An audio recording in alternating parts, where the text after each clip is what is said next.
सभी साथियों को जय भीम। जाति प्रथा उन्मूलन की इस कड़ी में आज बात करेंगे कि तो बाबा साहब कहते हैं, हिंदू धर्म का सार इस कथन में निहित है कि एक और केवल एक सत्य ही ईश्वर है और अहिंसा मानव परिवार का एक कानून इसकी सुस्पष्ट स्वीकृति है।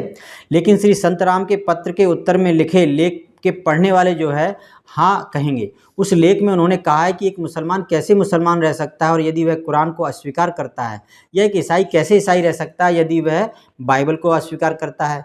यदि जाति और वर्ण विनिमय शब्द है और यदि वर्ण शास्त्रों का अंगभूत भाग है जो हिंदू धर्म को परिभाषित करता है, तो मैं नहीं जानता कि जाति अर्थात वर्ण को अस्वीकार करने वाला अपने आप को हिंदू कैसे कहलवा सकता है।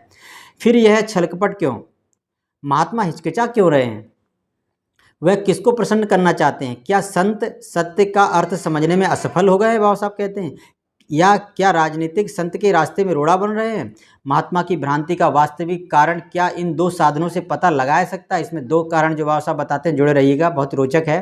पहला है महात्मा का जो स्वभाव, वह प्रत्येक बात में बच्चे जैसी सरलता और बच्चे जैसा स्वयं को धोखा देने वाला स्वभाव रखते हैं। बाबा साहब कहते हैं ये बचकाना जो आप हरकत कर रहे हैं, बचकाने जो है एक तरह से जो बच्चा जैसा अपना मतलब जो है अपना जो दिमाग रखता है या सिद्धांत रखता है, वैसे जो है अपने आप का जो आप स्वभाव रखते हैं।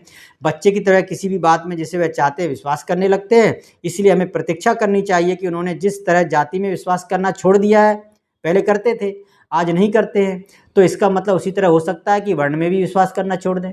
तो हमें जो थोड़ा सा इंतजार करना चाहिए। बाबा साहब बहुत जो गजब तरीके से इनका जो है तर्क जो है देते हैं। दूसरा वो कहते हैं, दूसरा साधन उनकी महात्मा और राजनीतिक की दोहरी भूमिका है। महात्मा के रूप में वह शायद राजनीतिक का आध्यात्मिकरण करने की कोशिश कर रहे हैं कि लोगों के अंदर ऐसा भ्रम फैला रहे हैं। इसमें वह सफल हुए हों या ना हुए हों, राजनीति में उनका व्यापारीकरण कर दिया है। एक तो राजनीतिक भी है, तो राजनीतिक, अब बाबा साहब यहाँ पर एक बात कहते हैं कि राजनीतिक को क्या जानना जरूरी है। तो बाबा साहब कहते हैं राजनीतिक को यह जानना जरूरी है कि समाज पूर्ण सत्य को सहन नहीं कर सकता और उन्हें पूर्ण सत्य नहीं बोलना चाहिए। अगर वे पूर्ण सत्य बोल रहे हैं तो यह उनकी राजनीति के लिए खराब होगा। महात्मा जाति और वर्ण का समर्थन हमेशा क्यों कर रहे हैं? क्योंकि उन्हें डर है कि यदि उन्होंने इसका विरोध किया तो उनकी राजनीति जो अपना स्थान उसमें खो देंगे वो।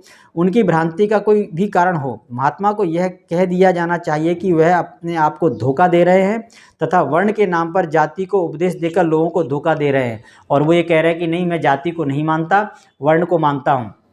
और वर्ण का सिद्ध, अगर वर्ण को मान रहे हैं, लेकिन आप जो है वर्ण के हिसाब से तो जो है व्यक्ति को किस हिसाब से वर्ण मिलना चाहिए, उसके योग्यता के हिसाब से, तो ऐसा भी नहीं है। इस तरह आप समर्थन भी कर रहे हैं जाति का, तो आपकी कथनी करनी में अंतर है। और गांधी जी के जो है अगले जो है प्रश्न का उत्तर बाबा साहब जो है देते हैं अगली कड़ी में, तो उसमें जो है सबसे महत्वपूर्ण उत्तर जो आने वाला एक और है कि जिस प्रकार गांधी जी ने कहा था कि अगर जो तर्क बाबा साहब ने दिया उस हिसाब से तो कोई भी जो है धर्म ही नहीं रहेगा, असफल हो जाएगा हर धर्म। तो बाबा साहब इस प्रश्न का उत्तर अगले कड़ी में देते हैं। तो आप जुड़े रहिए इन कड़ियों से। सभी साथियों को जय भीम।